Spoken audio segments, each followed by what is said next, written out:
إن الحمد لله نحمده ونستعينه ونستغفره ونعوذ بالله من شرور أنفسنا ومن سيئات أعمالنا من يهده الله فلا مضل له ومن يضلل فلا هادي له وأشهد أن لا إله إلا الله وحده لا شريك له وأشهد أن محمدا عبده ورسوله أما بعد يا أيها الذين آمنوا اتقوا الله حق تقاته ولا تموتن إلا وأنتم مسلمون يا أيها الناس اتقوا ربكم الذي خلقكم من نفس واحدة وخلق منها زوجها وبث منهما رجالا كثيرا ونساء واتقوا الله الذي تساءلون به والأرحام إن الله كان عليكم رقيبا يا أيها الذين آمنوا اتقوا الله وقولوا قولا سديدا يصلح لكم أعمالكم ويغفر لكم ذنوبكم ومن يطع الله ورسوله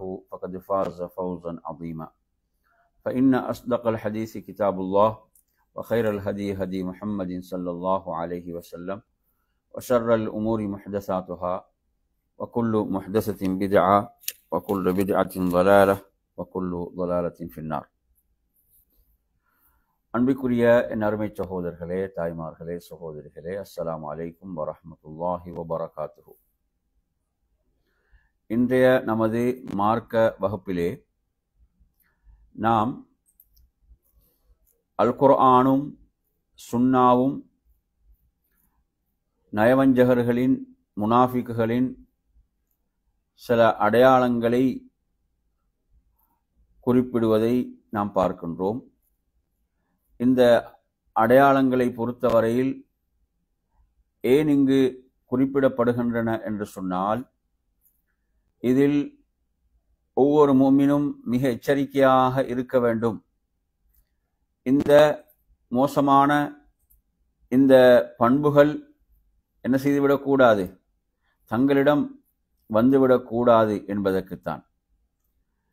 இதை இப்போது நான் கூறக்கூடிய இந்த செய்திகள் நூருல் ஈமான் வதுலுமாத்துன் நிஃபாக் ஃபி தௌஇல் கிதாபி வஸ்ஸுன்னா என்ற ஒரு நூல், அஷேக் சயீத் பின் வஹஃபுல் கஹ்தானி ரஹிமஹுல்லா அவர்களுடைய ஒரு நூல். இந்த நூலிலே இவர்கள் என்ன செய்கிறார்கள், இவற்றை அடையாளப்படுத்துகிறார்கள். அவற்றை நாம் என்ன செய்வோம், இன்றைய வகுப்பிலே அறிந்து கொள்வோம். இதில் முதலாவதாக அவர் சொல்லக்கூடிய விடயம் என்னவென்று சொன்னால், முனாஃபிக்குகளுடைய அடையாளங்களில், நிஃபாக்கின் நயவஞ்சகத்தின் அடையாளங்களில் யத்தஊனல் ஈமான் வஹும் காதிபூன், அவர்கள் தங்களிடம் ஈமான் இருக்கிறது என்று வாதிப்பார்கள், ஆனால் அதில் அவர்கள் பொய்யர்கள். ஈமான் தங்களிடம் இருக்கிறது என்று இவர்கள் வாதிப்பார்கள், ஆனால் இவர்கள் அதில் பொய்யர்கள். இரண்டாவது குறிப்பிடுகிறார்கள், இவர்கள் அல்லாஹுவையும் மூமின்களையும் ஏமாற்றுவார்கள், ஆனால் அவர்கள் தங்களை தாங்களே தான் என்ன செய்கிறார்கள், ஏமாற்றிக் கொள்கிறார்கள். அவர்கள் ஏமாற்றிக் கொள்வது தங்களையே. மூன்றாவது குறிப்பிடுகிறார்கள், அவர்களுடைய நோயில், அவர்களுடைய உள்ளங்களில் நோய் இருக்கும், அவர்களது உள்ளங்களில் நோய் இருக்கும்.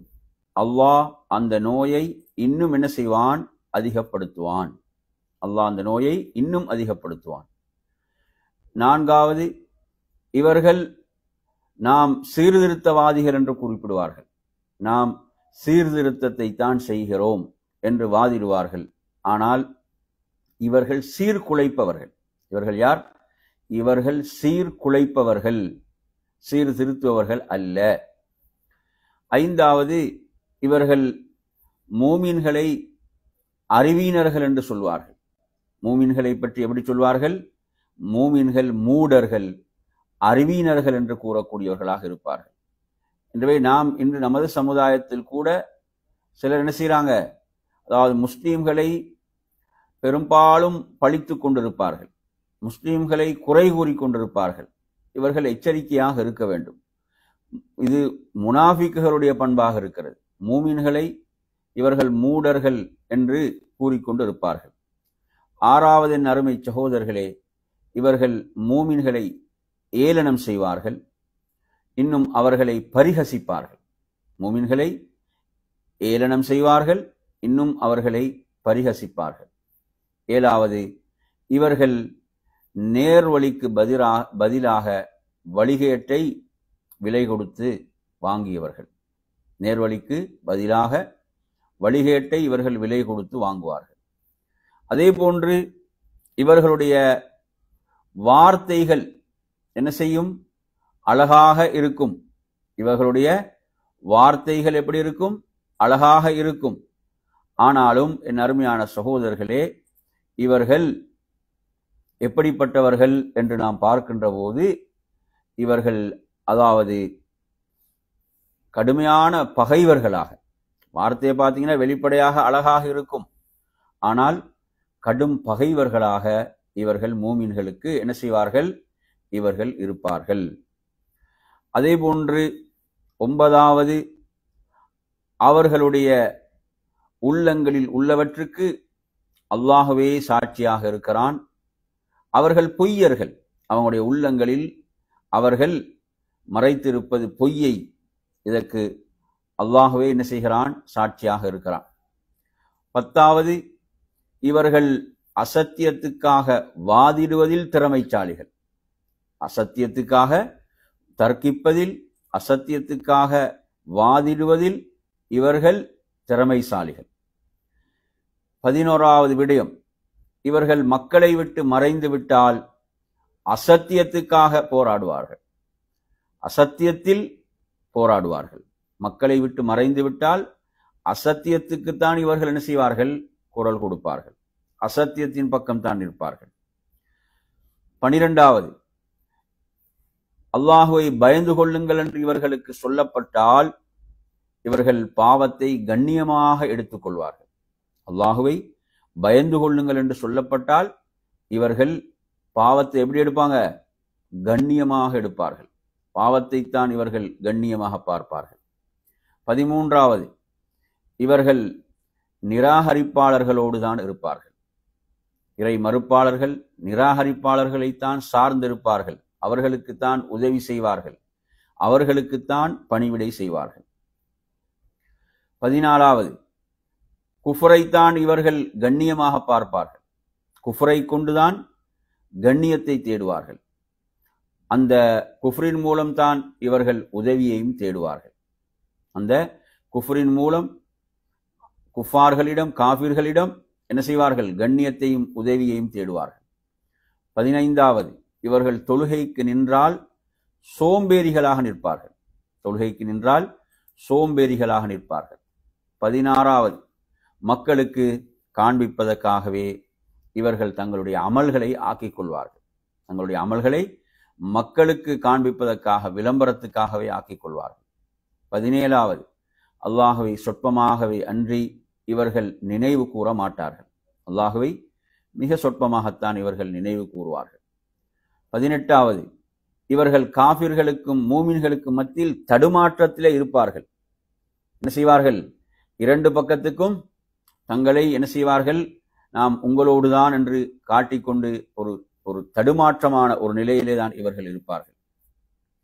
அல்லாஹுவையும் அல்லாஹுடைய தூதரையும் இவர்கள் என்ன செய்வார்கள்? உள்ளத்தால் நிராகரிப்பாளர்கள். அல்லாஹுவையும் அல்லாஹுடைய தூதரையும் இவர்கள் என்ன செய்யக்கூடியவர்கள்? உள்ளத்தால் நிராகரிக்கக்கூடியவர்கள். 20வது, நயவஞ்சகர்கள், பாவிகள். அல்லாஹ் சொல்கிறான். அப்ப எனவே இவர்கள் பாவத்தை தான் விரும்புவார்கள், பாவத்தை தான் செய்வார்கள் என்றும் குர்ஆன் இவர்களை அடையாளப்படுத்துகிறது. 21வது விடயம், இவர்கள் வெறுப்போடைய தவிர இறை வழியில் செலவு செய்ய மாட்டார்கள். நல்லவற்றுக்கு வெறுப்போடைய தவிர இவர்கள் செலவு செய்ய மாட்டார்கள். அதே போன்று 22வது, முனாஃபிக்குகள் சிலரை சார்ந்தவர்களாக இருப்பார்கள். யாரோடு தான் இருப்பார்கள்? இந்த முனாஃபிக்குகள், நயவஞ்சகர்கள் சிலரை சார்ந்தவர்களாகத்தான் இவர்கள் இருப்பார்கள். அதே போன்று என் அருமை சகோதரர்களே, 23வது, இவர்கள் தங்களுடைய கைகளை நல்லவற்றுக்கு செலவு செய்ய வேண்டும் என்று வரும்போது அதை அவ்வாறே முடக்கிக் கொள்வார்கள். செலவு செய்யாமல் என்ன செய்வார்கள்? அப்படியே மூடிக்கொள்வார்கள். 24வது, இவர்கள் பாவத்தை ஏவுவார்கள், அதே போன்று நன்மையை தடுப்பார்கள். பாவத்தை ஏவுவார்கள், நன்மையை விட்டும் தடுப்பார்கள். ஒவ்வொருவரும் தன்னை இதோடு உரசி பார்க்க வேண்டும். என்னிடம் இந்த மோசமான பண்புகளில் எதுவும் வந்துவிடக்கூடாது, குடிகொண்டு விடக்கூடாது. ஏன்னா இன்றைக்கு சிலரை பார்க்கிறோம், அவர்கள் பாவத்தை தான் மக்களுக்கு தூண்டிக் கொண்டிருக்கிறார்கள், நன்மையை அல்ல. பாவங்களை மக்களுக்கு தூண்டிக் கொண்டிருக்கிறார்கள், பாவத்துக்காக குரல் கொடுத்து கொண்டிருக்கிறார்கள். 25வது, அல்லாஹுவை இவர்கள் மறந்துவிட்டார்கள், அல்லாஹ்வும் இவர்களை மறந்துவிட்டான். 26வது, மூமின்கள் இறை வழியில் செலவு செய்யும் போது குறை சொல்வார்கள். மூமின்கள் நல்வழியில் செலவு செய்யும் போது என்ன செய்வார்கள்? இவங்க முகஸ்துதிக்காக செய்கிறார்கள், அல்லது குறைவாக சதக்கா செய்யும் போது என்ன மிக குறைவாக சதக்கா செய்கிறார்கள், இதில் என்ன அல்லாஹ்வுக்கு தேவை, இப்படி மூமின்கள் சதக்கா தர்மங்கள் செய்யும் போது குறை கூறுவார்கள், அதை ஆர்வப்படுத்த மாட்டார்கள். 27வது, தொழுகையை அதன் நேரத்தை விட என்ன செய்வார்கள்? பிற்படுத்துவார்கள். தொழுகையை நாம் அதற்குரிய நேரத்தில் தொழ வேண்டும், அதுதான் மூமின்களுடைய பண்பாக இருந்து கொண்டிருக்கிறது. மூமின்கள் தொழுகையை பேணி தொழக்கூடியவர்களாக இருப்பார்கள். எனவே முனாஃபிக்குகளை பொறுத்தவரையில் முனாஃபிக்குகள் தொழுகையை அதன் நேரத்தை விட பிற்படுத்துவார்கள். 28வது, இவர்கள் அதாவது கோழி கொத்துவதை போன்று தொழுகையை வேகமாக தொழுவார்கள். கோழி கொத்துவதை போன்று தொழுகையை வேகமாக தொழுவார்கள். அந்த தொழுகைகளில் அல்லாஹுவை சொற்பமாகவே அன்றி அவர்கள் நினைவு கூற மாட்டார்கள். 29வது, இவர்களுக்கு இஷாவுடைய ஃபஜ்ருடைய தொழுகை மிக கடினமாக இருக்கும். இவர்களுக்கு இஷாவுடைய ஃபஜ்ருடைய தொழுகை மிக கடினமானதாக இருக்கும். ஏன்? அந்த தொழுகைகள் இருள் நேரத்திலே நடைபெறுகின்ற தொழுகைகள். எனவே அந்த தொழுகைகளுக்கு வராவிட்டாலும் யாரும் கண்டுகொள்ள மாட்டார்கள் என்ற அந்த உணர்வில் இவர்கள் இந்த தொழுகைகளுக்கு கலந்து கொள்வதில்லை. அல்லாஹ்வுடைய தூதர் இந்த தொழுகைகள் இவர்களுக்கு மிக சிரமமானது என்று குறிப்பிட்டார்கள். 30வது, ஜமாத்து தொழுகையை விட்டு இவர்கள் என்ன செய்வார்கள்? இவர்கள் பின்தங்குவார்கள். ஜமாத்து தொழுகையில கலந்து கொள்வதை விட்டு என்ன செய்வார்கள்? இவர்கள் தாமதமாக தான் இருப்பார்கள், அதில் வந்து கலந்து கொள்ள மாட்டார்கள் என்ற இந்த நிலை இவர்களிடம் காணப்படும். 31வது, இவர்களது உள்ளங்கள் கடினமாக இருக்கும். ஏன்? அந்த உள்ளத்தில் குஃபுர் தான் மறைக்கப்பட்டிருக்கிறது, போலியாக ஈமான் வெளிப்படுத்தப்பட்டிருக்கிறது. இந்த உள்ளங்கள் கல் நெஞ்சங்களாகத்தான் இருக்கும். அவர்களுடைய சிந்தனைகளும் மிக குறுகியதாகத்தான் இருக்கும். ஏன்னா குர்ஆனுடைய வார்த்தைகளுக்கு முன்னாலே திறக்காத உள்ளங்கள் வேறு எதற்கு முன்னால் திறக்கும்? குர்ஆனுடைய அந்த வார்த்தைகளுக்கு முன்னாலே, குர்ஆனுடைய வசனங்களுக்கு முன்னாலே நெகிழாத அந்த உள்ளங்கள் எதற்காக நெகிழும் என்று எண்ணி பார்க்க வேண்டும். எனவே இந்த உள்ளங்கள் கல் நெஞ்சங்களாக இந்த உள்ளங்கள், இவர்களுடைய உள்ளங்கள் மாறி இருக்கும், சிந்தனைகள் மிக குறுகியதாக இருக்கும். 32வது, இஸ்லாத்தை இவர்கள் உள்ளத்தால் பொருந்தி கொள்ள மாட்டார்கள். இஸ்லாத்தை என்ன செய்ய மாட்டாங்க? உள்ளத்தால் இஸ்லாத்தை பொருந்தி கொள்ள மாட்டார்கள். ஏன்? அந்த உள்ளத்தில் குஃபுர் தான் மறைக்கப்பட்டிருக்கிறது. 33வது, இவர்கள் தீனை தங்களுடைய வசதிக்கு ஏற்ப எடுத்துக்கொள்வார்கள். தீன் என்ன செய்வாங்க?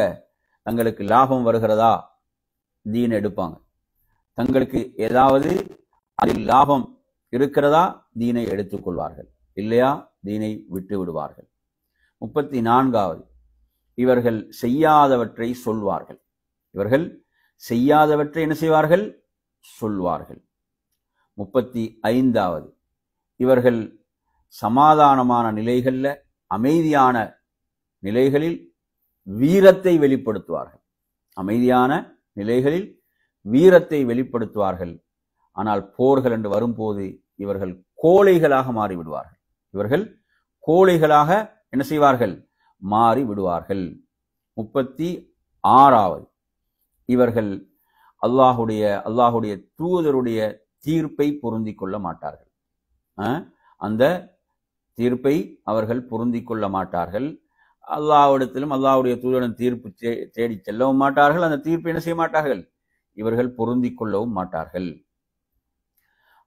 37வது என்ன, அவர்கள் அல்லாஹுடைய தூதருடைய அந்த தீர்ப்பு என்பது இவர்களுடைய உள்ளத்துக்கு ஒரு நெருக்கடியாக இருக்கும். எப்படி இருக்கும்? முதலாவது விஷயம், அல்லாஹ்விடம் அல்லாஹ்வுடைய தூதரிடம் தீர்ப்பை தேடி செல்ல மாட்டார்கள். அப்படி அவர்களுக்கு தீர்ப்பு வந்து விட்டாலும் அவருடைய உள்ளத்தில் என்ன செய்யும், நெருக்கடி தான் இருக்கும்.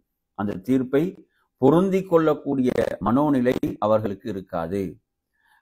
அதே போன்று இவர்கள் மூமின்களை என்ன செய்வார்கள், ஜிஹாதை விட்டு தடுப்பதற்கு முயற்சிப்பார்கள். ஜிஹாத எப்படியெல்லாம் ஆர்வமின்மையை ஏற்படுத்த முடியுமோ அதற்குரிய சூழ்ச்சிகளை திட்டங்களை எல்லாம் இவர்கள் வகுப்பார்கள். 39வது, அல்லாஹுடைய அருளில் இவர்கள் நம்பிக்கை இழந்தவர்களாக இருப்பார்கள். அல்லாஹுடைய அருளில் நம்பிக்கை இழந்தவர்களாக இவர்கள் இருப்பார்கள். ஏன்? அல்லாஹ்வுடன் உண்மையான தொடர்பு இல்லை. அல்லாஹ்வோடு உண்மையான தொடர்பு உள்ளத்தால் அல்லாஹ்வோடு தொடர்பு இவர்களுக்கு இல்லை. எனவே அல்லாஹ்வுடைய அருளில் இவர்கள் நம்பிக்கை இழந்தவர்களாக இருப்பார்கள். அதே போன்று 40வது, இவர்கள் ஜிஹாதை பொறுத்தவரையில துன்யாவுடைய லாபங்கள் கிடைக்குமாக இருந்தால் என்ன செய்வாங்க, ஜிஹாதை நாடுவார்கள். அது சிரமமாக இருக்கிறதா, என்ன செய்வார்கள், அதை விட்டு தூரமாகி விடுவார்கள். ஏதாவது லாபம் அதன் மூலம் கிடைக்குமா, என்ன செய்வார்கள், அவர்கள் ஜிஹாதை நாடுவார்கள். அப்படி இல்லை, அது சிரமமாக இருக்கிறதா, அதை விட்டு தூரமாகி விடுவார்கள். அதே போன்று இவர்கள் தர்க்கிக்கின் 41வது, இவர்கள் தர்க்கிக்கின்ற போது அதாவது மோசமான வார்த்தைகளை பயன்படுத்துவாங்க.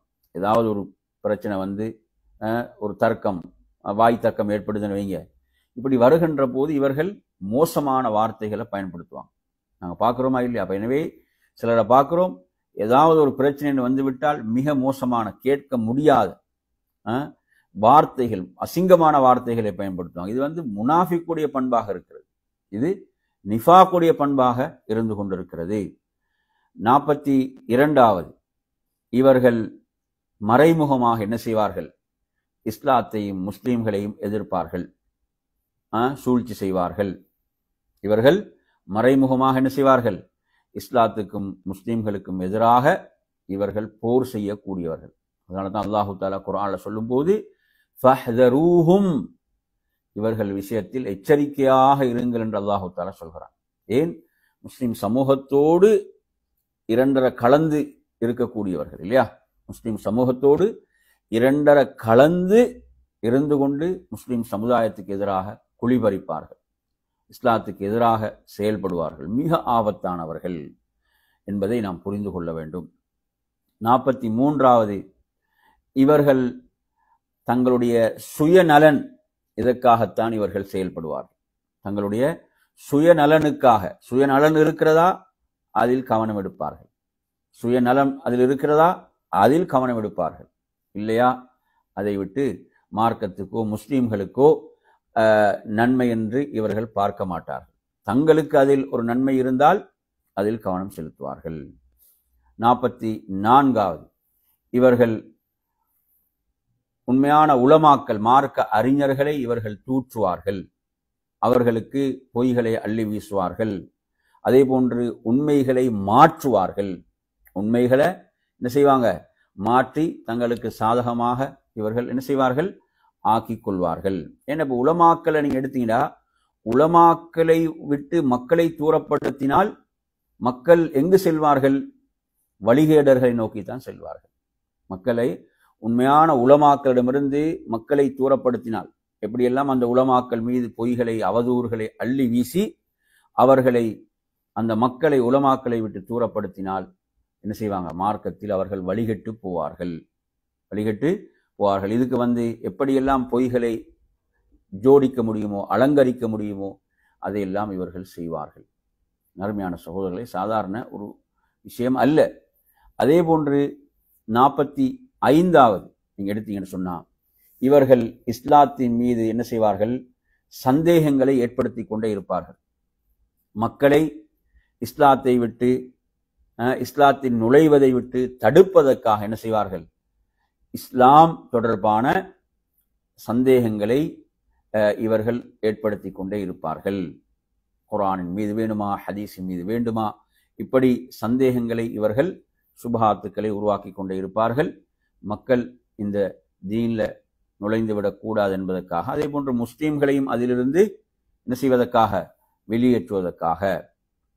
46வது, இவர்கள் மார்க்கத்துக்கு உதவி செய்யக்கூடியவர்களுக்கு எதிரிகளாகத்தான் இவர்கள் இருப்பார்கள். அல்லாஹ்வுடைய தீனுக்கு, மார்க்கத்துக்கு யார் உதவியாளர்களோ, யாரெல்லாம் உதவி செய்யக்கூடியவர்களாக இருக்கிறார்களோ அவர்களுக்கு இவர்கள் எதிரிகளாகத்தான் இருப்பார்கள்.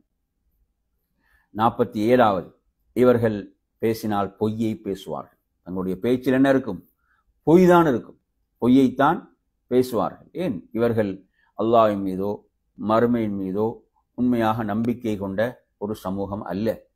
இவர்கள் என்ன செய்வார்கள், பொய்யைத்தான் பேசுவார்கள். 48வது, இவர்கள் அல்லாஹ்வுக்கும் அல்லாஹ்வுடைய தூதருக்கும் மூமின்களுக்கும் இவர்கள் மோசடி செய்வார்கள், துரோகம் இழைப்பார்கள். அல்லாஹ்வுக்கு, அவனுடைய தூதருக்கு, மூமின்களுக்கு என்ன செய்வார்கள், இவர்கள் துரோகம் செய்வார்கள், மோசடி செய்வார்கள்.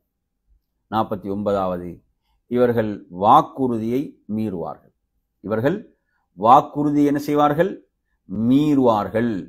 எனவே இதெல்லாம் நாம் ஒவ்வொருவரும் நமது நிலையை உரசி பார்த்து, நமது நிலை, ஒரு மூமினுடைய பண்புகள் தான் நம்மிடம் இருக்க வேண்டுமே தவிர இவ்வாறான முனாஃபிக்குகளுடைய பண்புகள் நம்மிடம் குடிகொண்டு விடக் கூடாது. மிக எச்சரிக்கையாக இருக்கு. அதற்குத்தான் இதைவற்றையெல்லாம் அறிஞர்கள் தொகுத்து வழங்குறாங்க. குர்ஆன்ல இருந்தும் சுன்னாவில இருந்தும் சொல்லப்பட்ட செய்திகள் என்ன செய்யறாங்க, தொகுத்து வழங்குகின்றார்கள். 50வது, அன்பிற்குரியவர்களே, இவர்களிடம் 2 முகங்கள் காணப்படும். இவர்களிடம் 2 முகங்கள் காணப்படும். மூமின்களிடம் ஒரு முகத்தோடு வருவார்கள், நாங்களும் உங்களை சேர்ந்தவர்கள், நாங்களும் மூமின்கள் என்று வருவார்கள். அதே போன்று மார்க்கத்துடைய எதிரிகளிடம் இன்னொரு முகத்தோடு செல்வார்கள். அவர்களிடம் சென்றால் நாம் உங்களை சார்ந்தவர்கள், நாம் உங்களோடு தான் இருக்கிறோம் என்று இப்படி இரு முகங்களை உடையவர்களாக இவர்கள் காட்சியளிப்பார்கள். எனவே நறுமை சகோதரர்களே, இவ்வாறான மோசமான பண்புகள் நம்மிடம் வந்துவிடக்கூடாது. 51வது விடயம், இவர்கள் என்ன செய்வார்கள், இவர்களுக்கு எது பயன் தருமோ அதை சிந்திக்க மாட்டார்கள். ஏன்னா அற்ப உலக விஷயங்களை சிந்திப்பாங்க. மறுமை என்ற அந்த நிரந்தரமான வாழ்க்கை, உண்மையான வாழ்க்கை, அப்ப இவ்வாறு பயனளிக்கக்கூடியவற்றை பற்றி இவர்கள் சிந்திக்க மாட்டார்கள். தங்களுக்கு பயன் தரக்கூடியவற்றை இவர்கள் செவியேற்க மாட்டார்கள். எது தமக்கு பயனளிக்குமோ, நிரந்தர மறுமை வாழ்வுக்கு பயனளிக்குமோ இவற்றை இவர்கள் செவியேற்க மாட்டார்கள். அதே போன்று அல்லாஹுடைய வசனங்களுக்குரிய கண்ணியத்தை கொடுக்க மாட்டார்கள். அந்த கண்ணியத்தோடு அதை பார்க்க மாட்டார்கள். அல்லாஹு தாலா தனது வல்லமைகளை அந்த வசனங்களின் மூலம் சொல்வான். அவற்றின் மூலமெல்லாம் இவர்கள் நல்லுணர்வு பெற மாட்டார்கள், நல்லுணர்வு பெற மாட்டார்கள். அதே போன்ற நறுமையான சகோதரர்களே, 52வது, இவர்கள் என்ன செய்வார்கள், இவர்கள் அவசரமாக சத்தியம் செய்வார்கள். என்ன செய்வாங்க என்றா, மூமின்களுக்கு இவர்கள் யார் என்று தெரியும். எனவே தாங்கள் சொல்வது பொய் என்று இவர்களுக்கு தெரியும். எனவே அந்த பொய்யை நிறுவுவதற்காக என்ன செய்வாங்க, உடனே அல்லாஹ்வின் பேரில் சத்தியம் செய்து விடுவார்கள். சத்தியம் முந்திக் கொண்டு வரும், சத்தியம் என்ன செய்வோம், முந்திக் கொண்டு வரும்.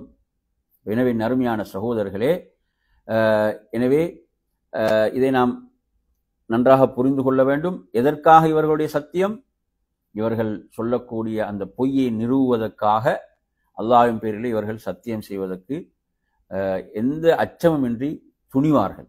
இது முனாஃபிக்குடைய பண்பாக இருந்து கொண்டிருக்கிறது. 53வது, நன்மைகளை விட்டு இவர்களுடைய உள்ளங்கள் அலட்சியமாகத்தான் இருக்கும். நன்மைகளை விட்டு இவர்களது உள்ளங்கள் அலட்சியமாகத்தான் இருக்கும். அவர்களுடைய உடலும் அதற்கு ஒத்துழைக்காது. அவர்களுடைய உடலும் என்ன செய்யாது, அதற்கு ஒத்துழைக்காத நிலைதான் இருக்கும். ஏன், அவர்களுடைய உள்ளத்தில் அவர்கள் குஃப்ரை சுமந்திருக்கிறார்கள், குஃப்ரை சுமந்திருக்கிறார்கள். 55வது, இவர்கள் நயவஞ்சகத்தை தங்களுக்குள் மறைத்து வைத்திருக்கிறார்கள். குஃப்ரை தங்களுக்குள் மறைத்து வைத்திருப்பார்கள். அல்லாஹு தாலா அவர்களுடைய அந்த முக பாவனைகள், அவர்களுடைய வார்த்தைகளின் மூலம் அல்லாஹ் அவர்களை என்ன செய்வான்? அல்லாஹ் வெளிப்படுத்துவான். அல்லாஹ் அவ்வாறு அவர்களை வெளிப்படுத்திய பல சந்தர்ப்பங்களை நாம் வரலாற்றிலே பார்க்கிறோம். அவர்களை அல்லாஹ் அடையாளப்படுத்திய பல சூழல்களை அல்லாஹ் உருவாக்கினான். அவ்வாறான சூழல்களை உருவாக்கி அல்லாஹ் இவர்களை அடையாளப்படுத்தினான். எனவே நாம் நமது சமூகத்திலும் நாம் புரிந்து கொள்ள வேண்டும். அதாவது இஸ்லாத்துக்கு, முஸ்லிம்களுக்கு சில நெருக்கடியான நிலைகள் ஏற்படும் போது யார் எந்த அணியில் இருக்கிறார்கள் என்று நாம் பார்க்க வேண்டும். யார் யாரோடு இருக்கிறார்கள் என்பதை நாம் பார்க்க வேண்டும். முனாஃபிக்குகளை பொறுத்தவரையில் அல்லாஹ் அப்படியான சூழலை ஏற்படுத்தி என்ன செய்வான்? அவர்களை அடையாளப்படுத்துவான். 56வது அருமையான சகோதரர்களே, இவர்கள் இந்த உலக லாபங்களுக்காக இவர்கள் ஒப்பந்தங்களை முறிப்பார்கள். துன்யாவுடைய லாபங்களுக்காக இவர்கள் ஒப்பந்தங்களை என்ன செய்யக்கூடியவர்களாக இருப்பார்கள்? முறிக்கக்கூடியவர்களாக இருப்பார்கள், முறிப்பவர்களாக இருப்பார்கள். அப்ப எனவே கொஞ்சம் எண்ணி பாருங்கள், எவ்வளவு ஆபத்தான ஒரு நிலை. அதே போன்று இவர்கள் தங்களுடைய வெளிப்படை அழகுபடுத்துவதில் கவனம் செலுத்துவார்களே தவிர அவருடைய உள்ளம் எப்படி இருக்கும்? மோசமாக இருக்கும். உள்ளம் சீர்கெட்டு இருக்கும். உள்ளத்தை பற்றி கவனம் எடுங்க. ஏன்? உள்ளத்தில் அவர்கள் குஃப்ரை மறைத்து கொண்டிருக்கிறார்கள். முன்னால் உள்ள மக்களைத்தான் திருப்திப்படுத்த வேண்டும். எனவே இவர்கள் தங்களுடைய வெளிப்படையை சீர் செய்வதில், அதை அழகுபடுத்துறதுல கவனம் எடுப்பார்களே தவிர இவனுடைய உள்ளம் என்ன செய்யும்? மாசடைந்து காணப்படும். அதாவது நாம் ஒருவர் தங்களுடைய வெளிப்படை அழகுபடுத்துறது குறை கிடையாது, அது மார்க்கம் விரும்பக்கூடிய விஷயம். இது இவர்களுடைய நிலை எப்படி இருக்குது? வெளிப்படைக்கு மட்டும்தான் முக்கியம். உள்ளம் எக்கேடு கெட்டு போனாலும் பரவாயில்லை. அதே போன்று இவர்கள் அல்லாஹுடைய தூதருடைய வார்த்தைகளை என்ன செய்வார்கள்? பரிகசிப்பவர்களாக இவர்கள் இருப்பார்கள். அற்பமான உதவிகள், எந்த ஒரு நஷ்டம் ஏற்படாதவைகள்ல கூட பிறருக்கு உதவி செய்யாமல் தடுத்து கொள்ளக்கூடியவர்களாக இருப்பார்கள். இப்படியே நறுமையான சகோதரர்களே, இவர் அடையாளப்படுத்தி இருக்கக்கூடிய இந்த நிஃபாக்குடைய தன்மைகள் நம்மிடம் வந்துவிடக்கூடாது. நாம் என்ன செய்ய வேண்டும்? எப்போதும் நாம் இதில் மிக எச்சரிக்கையாக இருக்க வேண்டும். நபித்தோழர்கள் இப்னு அபி முலைகா என்ற தாபி ரஹிமஹுல்லா சொல்கிறார், நான் 30 மேற்பட்ட நபித்தோழர்களை சந்தித்தேன், அவர்களிடமிருந்து மார்க்கத்தை கற்றுக்கொண்டேன். அவர் ஒரு பெரும் தாபியாக இருக்கிறார். அவர் சொல்கிறார், அவர்கள் எல்லோரும் நயவஞ்சகத்தை தான் பயந்தார்கள். நிஃபாக், நயவஞ்சகம் வந்துவிடுமோ என்று பயந்து கொண்டிருந்தார்கள். அன்பிற்குரியவர்களே, சாதாரண ஒரு விஷயம் அல்ல. இந்த நயவஞ்சகத்துடைய இந்த மோசமான தன்மைகள் நம்மிடம் வந்துவிடக்கூடாது. நம்மை நாம் பரிசீலித்து கொண்டே இருக்க வேண்டும், பரிசோதனை செய்து கொண்டே இருக்க வேண்டும். அருமையான சகோதரர்களே, எனவே இவர்கள் எவ்வளவு மோசமானவர்கள் என்பதை நமக்கு குர்ஆனும் சுன்னாவும் என்ன செய்கிறது? அடையாளப்படுத்துகிறது. சூரத்துல் பக்ராவை நீங்கள் எடுத்தாலும், சூரத்துல் பக்ராவில் அல்லாஹு தஆலா முதலாவது மூமின்களுடைய சில பண்புகளை புகழ்ந்து சொல்லிவிட்டு, அடுத்து காஃபிர்களை பற்றி 2 வசனங்கள், அதற்கு பிறகுள்ள அதிகமான வசனங்கள் முனாஃபிக்குகளை பற்றி தான் அந்த அத்தியாயம் சூரத்துல் பக்ராவுடைய இந்த வசனங்கள் பேசுவதை நாம் பார்க்கின்றோம். எனவே அவ்வளவு எச்சரிக்கையாக இருக்க வேண்டிய ஒரு சாரார். அவ்வளவு நாம் எச்சரிக்கையாக இருக்க வேண்டும் மட்டுமல்ல, அந்த மோசமான பண்புகள் நம்மிடம் வந்துவிடக்கூடாது. நம்மிடம் அந்த மோசமான தன்மைகள், பண்புகள் என்ன செய்யக்கூடாது? நம்மிடம் வந்துவிடக்கூடாது. இதில் நாங்கள் மிக கவனமாக இருக்க வேண்டும். நான் சொன்ன இந்த விஷயங்கள் எல்லாம், இந்த விடயங்களை எல்லாம் இந்த நூலுடைய ஆசிரியர், நான் உங்களுக்கு சொன்னேன், யாரு? ஷேக் சயீத் பின் வஹஃபுல் கஹ்தானி ரஹிமஹுல்லா அவர்கள் தன்னுடைய இந்த நூருல் ஈமான் வதுலுமாத் நிஃபாக் ஃபீ தௌஇல் கிதாப் வஸ்ஸுன்னா என்ற நூலில் இதை குறிப்பிட்டு விட்டு அவர் அடிக்குறிப்பில் என்ன சொல்கிறார் என்றால், அதாவது இமாம் இப்னுல் கையிம் ரஹிமஹுல்லா அவர்களுடைய ஒரு நூல், அது சிஃபாத்துல் முனாஃபிகீன், நயவஞ்சகருடைய பண்புகள் என்றே அவர்களுடைய அந்த நூலில் 4ஆம் பக்கத்தில் என்ன செய்கிறார்? குறிப்பிடுகின்றார் என்று அந்த நூலை என்ன செய்கிறாங்க? இங்கே மேற்கோள் காட்டுறாங்க. அதே போன்று குர்ஆனில் முனாஃபிக்குகள் என்ற ஒரு நூல் இருக்கிறது. வல் முனாஃபிகூன ஃபில் குர்ஆனில் கரீம். இந்த நூல் அப்துல் அசீஸ் அல் ஹுமைதி அவங்களுடைய ஒரு நூல் பக்கம் 441 அதிலும் இந்த செய்திகள் இடம்பெறுகின்றன என்று என்ன செய்கிறார், அந்த நூல்களையும் இங்கு அவர் மேற்கோள் காட்டுகிறார், அடையாளப்படுத்துகிறார். என் அருமையான சகோதரர்களே, எனவே இந்த நிஃபாக்குடைய நயவஞ்சகத்துடைய இந்த மோசமான பண்புகள் இருந்து நாம் நம்மை காத்துக்கொள்வதோடு அல்லாஹ்விடத்தில் நாம் பிரார்த்திக்க வேண்டும். எப்படி? அல்லாஹும்ம இன்னி அஊது பிக மினன் நிஃபாக், அல்லாஹும்ம இன்னி அஊது பிக மினன் நிஃபாக், யா அல்லாஹ் நான் உன்னிடம் நிஃபாக்கை விட்டு பாதுகாப்பு தேடுகிறேன், அதான் உன்னிடம் நயவஞ்சகத்தை விட்டு பாதுகாப்பு தேடுகிறேன் என்ற பெரும் பெரும் சஹாபாக்கள் கூட என்ன செய்தார்கள்? நிஃபாக்குடைய விஷயத்திலே மிகவும் பயந்தார்கள், அஞ்சினார்கள். நறுமை சகோதரர்களே, அதாவது நிஃபாக்கை பொறுத்தவரையில் குர்ஆன்ல அல்லாஹு தஆலா சொல்கிறான், இன்னல் முனாஃபிகீன ஃபித்தர்கில் அஸ்ஃபலி மினன் நார் வலன் தஜித லஹும் நஸீரா, நிச்சயமாக முனாஃபிக்குகள் நரகத்தின் என்ன செய்வாங்க? அடித்தட்டிலே இருப்பார்கள், அவர்கள் எந்த ஒரு உதவியையும் பெற்றுக்கொள்ள மாட்டார்கள்.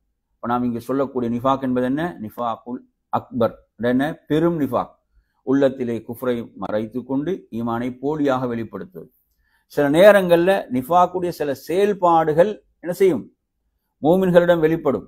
அது சிறிய நிஃபாக்ல வரும். உதாரணமாக ஒருத்தர் என்ன செய்யறாரு? பொய்யே பேசுறாரு, வாக்களித்தால் மாறு செய்கிறார். அப்ப இதெல்லாம் நிஃபாக்குடைய தன்மைகள். அப்ப இதுல இருந்து நாங்கள் விடுபட வேண்டும். இது என்ன செய்யும்?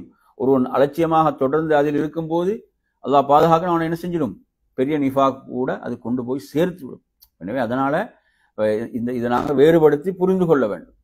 சிலது நிஃபாக்குல் அக்பர், பெரும் நிஃபாக் என்பது அது அவனை இஸ்லாத்தை விட்டு வெளியேற்றக்கூடியது. நம்ம உள்ளத்தில் குஃப்ரை தான் மறைச்சு வைத்திருக்கிறான்.